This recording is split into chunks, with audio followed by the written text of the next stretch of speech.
afternoon, my dear students. So first of all, I'm really sorry that I could not take the live class today due to some urgent work. But here I am with the recording. So if you have seen my previous lecture, we have talked about Newton's laws, that is the Newton first law and the Newton second law. And while I was talking about the Newton second law, I gave a short introduction about the impulse. So in this lecture, we will see the detailed version of this impulse. So what is impulse? What is impulsive force? So in the previous video, I've told you that when a large amount of force acts on a body for a very short period of time, such that there is a change in its momentum. So that force which acts for a very short period of time is called the impulsive force.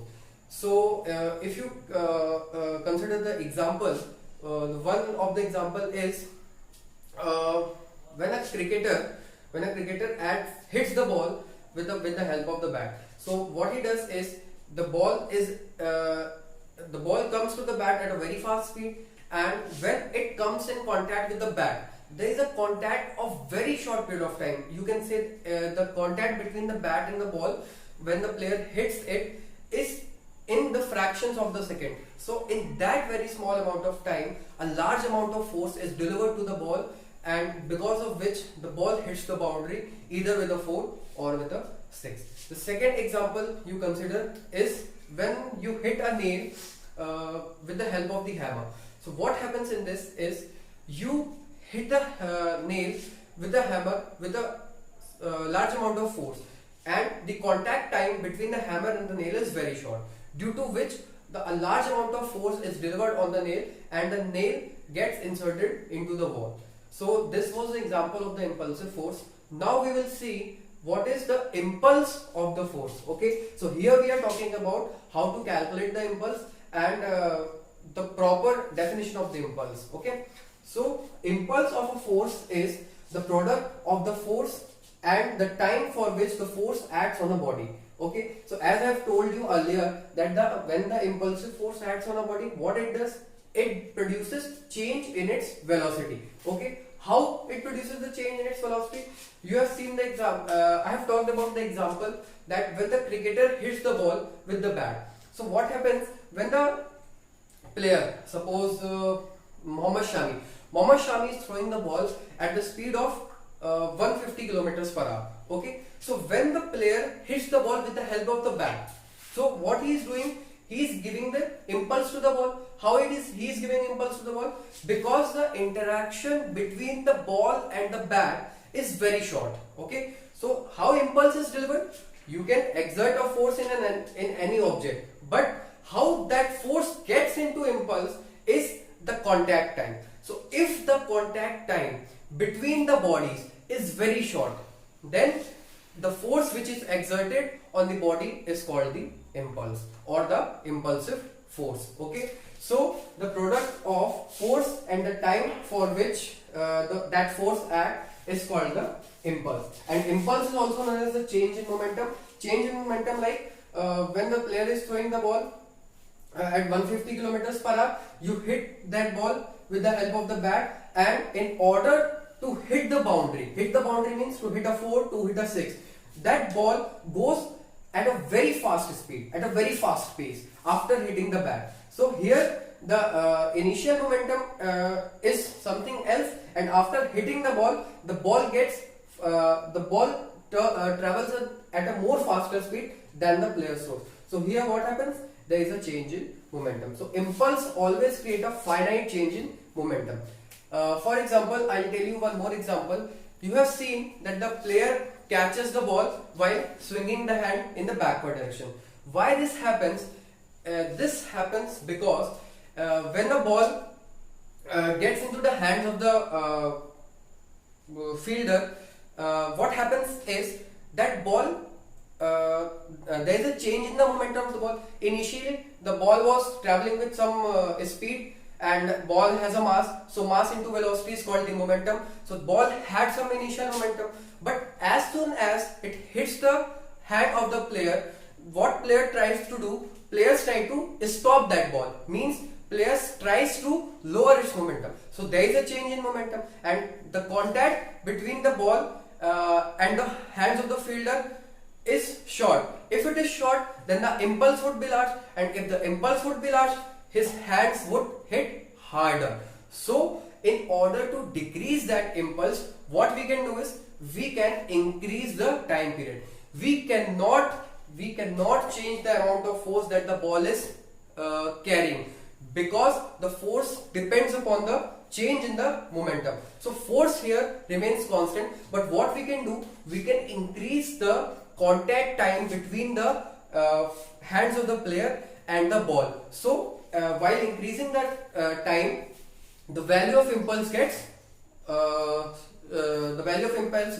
decreased, and it is because of that when the player swings his hands in the backward direction while catching the ball, his hands get less hurted.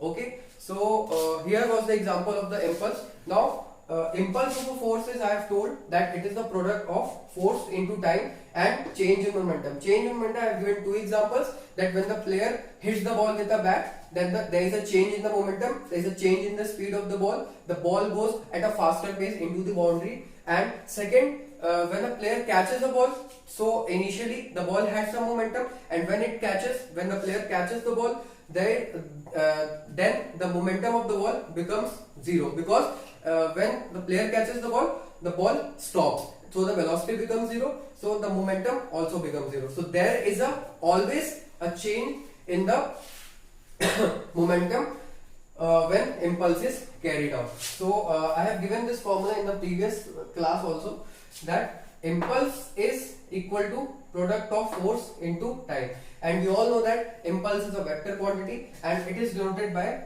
J vector. And what is the direction of this impulse? The direction is along the force acting, means in the direction of force, or you can say in the direction of change. And we have learned about the impulse and the impulse of the force, that impulse is denoted by J vector and its formula is J vector is equal to F vector into time. Okay, so now we will discuss about the impulse momentum theorem.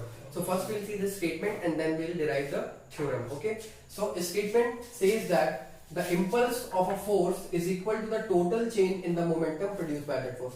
It's natural that from the previous from the topic which we have discussed earlier, that impulse, if there is impulse in the body, there will be obvious a change in the momentum. So we will derive its equation. It is saying that from Newton's second law of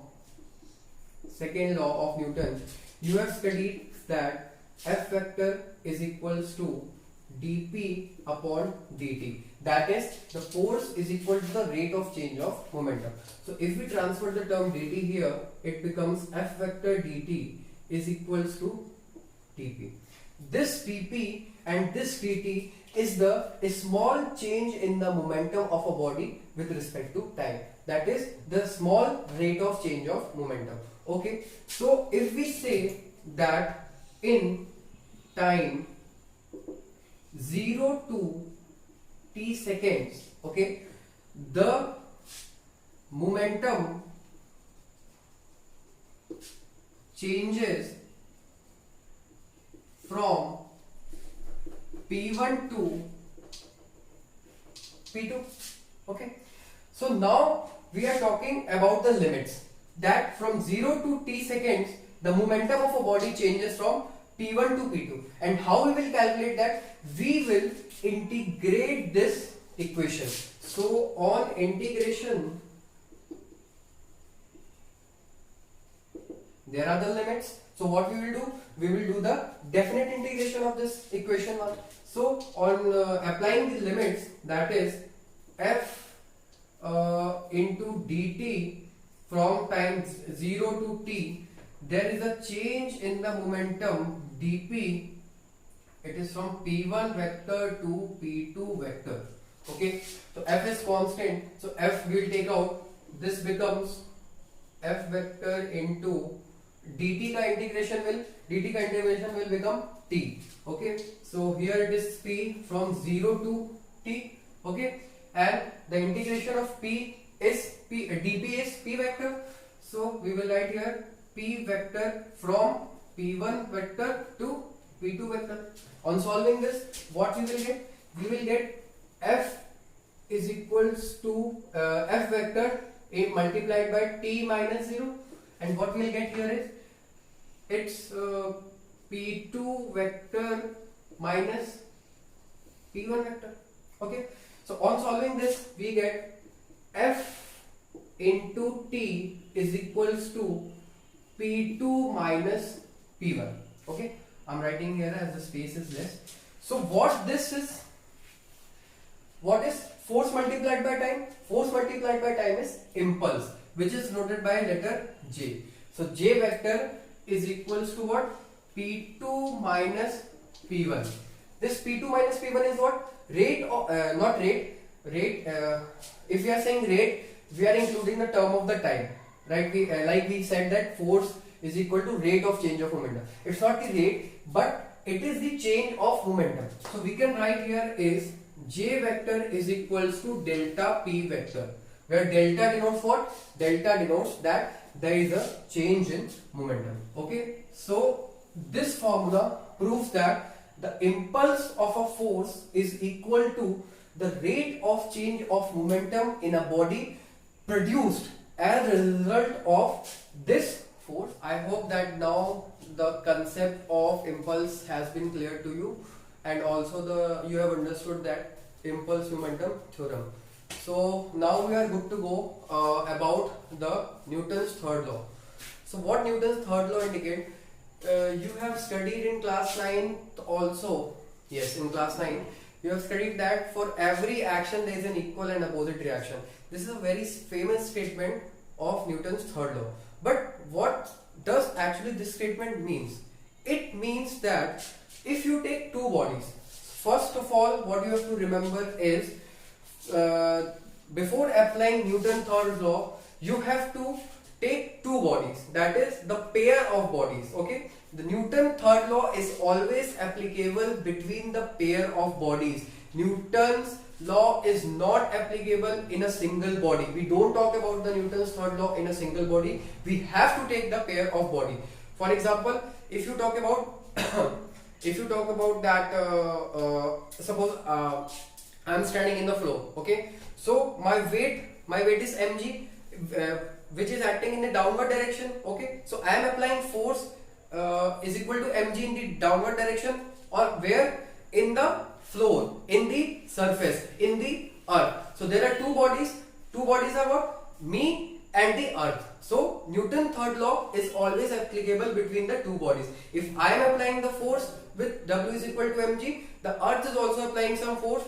W is equal to that mg, not W, equal to that mg on me. That's why I am standing still and I am in the equilibrium. Okay, so you know what we know? We know that the Newton's third law is always taught when there are pair of bodies. So what we have taken? We have taken two bodies here, A and B. Okay, so this A applies the force on B. Okay, so it is the force exerted on B. B किसके द्वारा? A के द्वारा. Okay, so force exerted on body B due to A, which is F vector BA. BA means force exerted on body B due to A. Okay, when body A is exerting some force on body B, it's natural that body B will also exert the equal amount of force on A. That's why they both are in what? They both are in equilibrium. For equilibrium condition, the forces should be balanced. Okay, so these two bodies A and B are in equilibrium position. So if body A exert FBA force on body B, then body B also exert FAB force on body A. Okay, so from Newton's third law, every action has equal and opposite reaction. So body A is applying the force on body B, so body B is also applying the same amount of force on body A to maintain the state of equilibrium. Okay, so we have written here that force on body A is equal to force on body B. But you see here that FAB is minus FBA.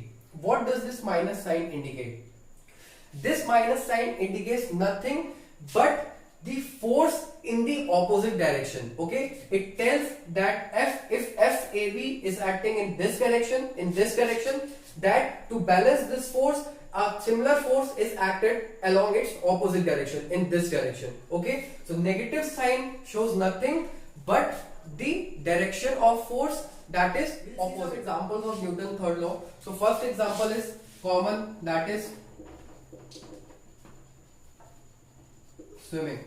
In swimming, what we do when we swim across the water, what we do, we apply the force with the help of the arms in what? In the backward direction. So we are applying the force in the water in the backward direction.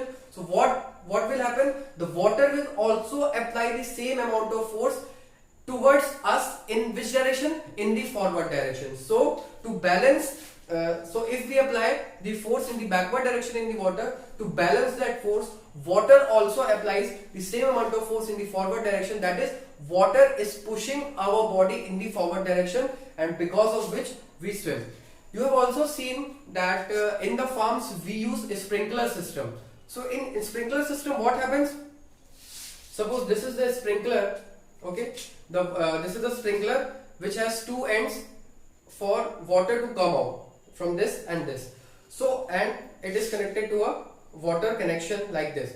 So what is in a sprinkler, what happens is when this when the water comes out with this portion, with this force, okay, so an equal amount of force is exerted in the backward direction. So what happens when this force acts in this direction, an equal amount of force acts in this direction, and because of which because of this pair of forces, this there is a torque in the body. Torque is basically the couple of forces in equal and opposite direction. Okay, the equal forces in opposite direction. So what happens? A couple is formed in this sprinkler, and due to which it rotates about its axis in this direction. Okay, so it is also an example of Newton's third law of motion. Now one more example you see in the daily, it's a daily life example, that we walk on the floor, on the surface, with the help of Newton's third law of motion only. How this happens? Suppose this is leg. I'm not very good at drawing. So if we pull leg, we push the earth with the help of our feet in this direction.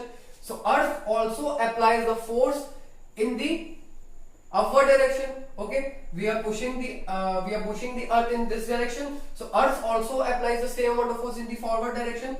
So, and this force that the earth apply is called the reaction force. Okay, so this reaction force has two components. This is making the angle theta with the surface, so this will be r cos theta, and this will be what? R sin theta. So the component which is responsible for our motion is what? Is the reaction force. And from where does this reaction force comes? This reaction force comes when we apply a force in the inverted direction with the help of our feet towards the earth. So the horizontal component of this reaction force is responsible for our movement in the forward direction. Okay, so now we will see some conditions that are required for the Newton's third law to apply. First condition, I have told that when we talk about the Newton's third law of motion, we always consider a pair of bodies. Okay, and these forces, equal and opposite forces, or action or reaction forces, these forces always act in two different bodies. So here you have seen the two bodies. The body A is applying an action or a force on body B, and similarly the body B is applying a reaction force on body A. So you see that there are two forces, as well as these forces act on two different bodies, that are A and B. Okay, so the second condition is these two forces never cancel out each other. How this happens?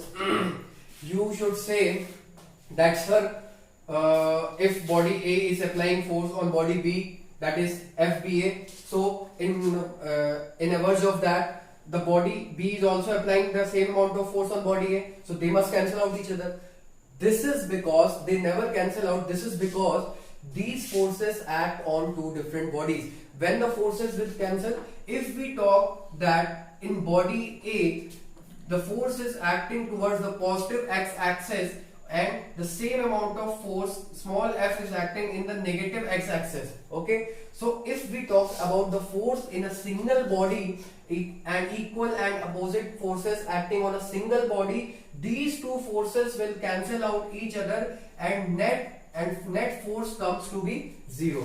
But this does not happen here because these two forces are acting on two different bodies, not on a single body. So these two conditions you have to remember. Always remember that Newton's third law is applied when we talk about the pair of bodies. We take two bodies, okay, and these two forces never cancel out each other.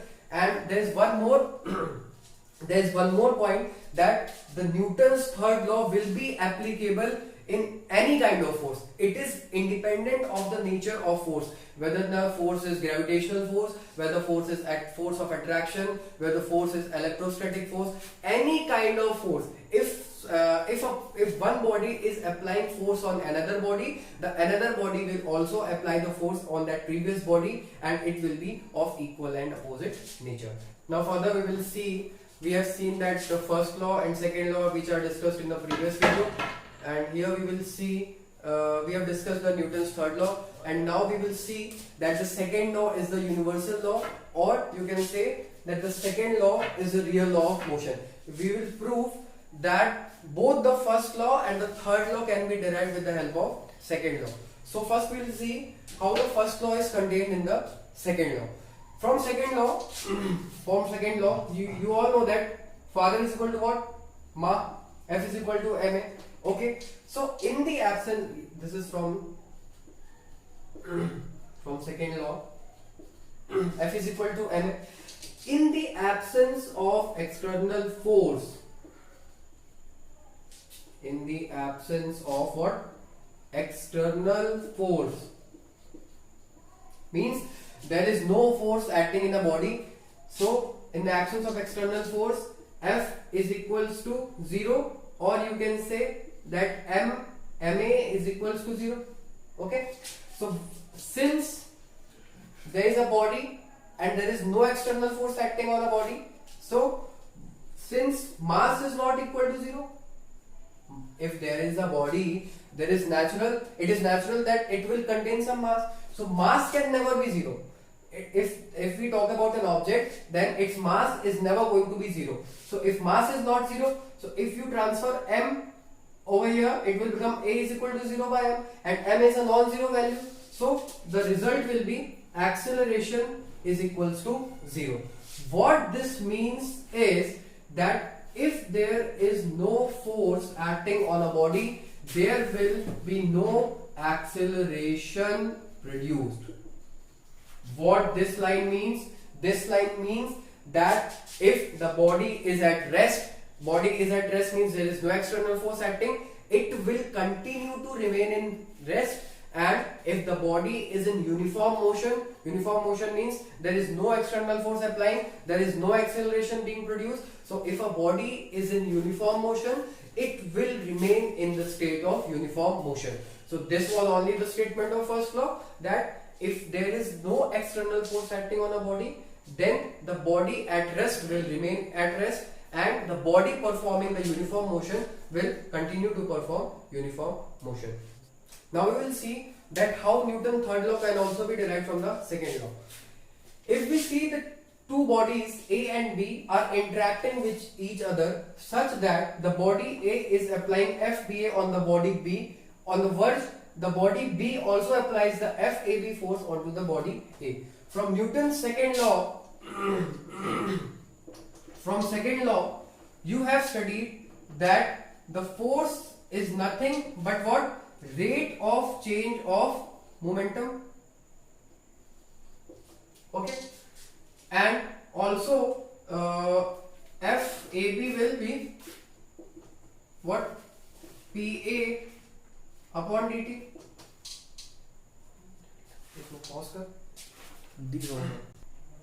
It will be what? dPb, rate of change of momentum. Okay, so if we talk about the net force, that is FBA plus FAB. We will add these two quantities, okay? So it will become dPV by dt plus dPA by dt. This will become d by dt of PB vector plus PA vector. Okay, so in the absence of force, okay, when the external force is 0, so in the absence of force, F external is equals to 0, means this force value will become 0, this will become what? 0. So what it will become, that if this turns out to be 0, then this part is what? dPB by dt is what? FBA, and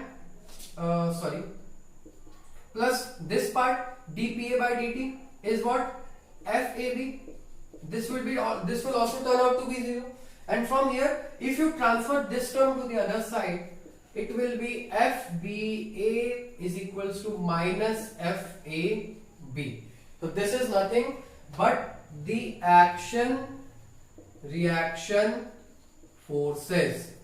Okay, so these are nothing but the action or reaction forces. That is, if the body A applies the force on body B, which is FBA, the body B will also apply the same amount of force on body A, FAB, but in the opposite direction. So from here it is clear that both first and third law are contained in Newton's second law, and that is why the Newton second law is called the universal law or the real law of motion. In the next class we will talk about the free body diagrams and we will solve some numericals based on this. Thank you students, keep learning, keep watching.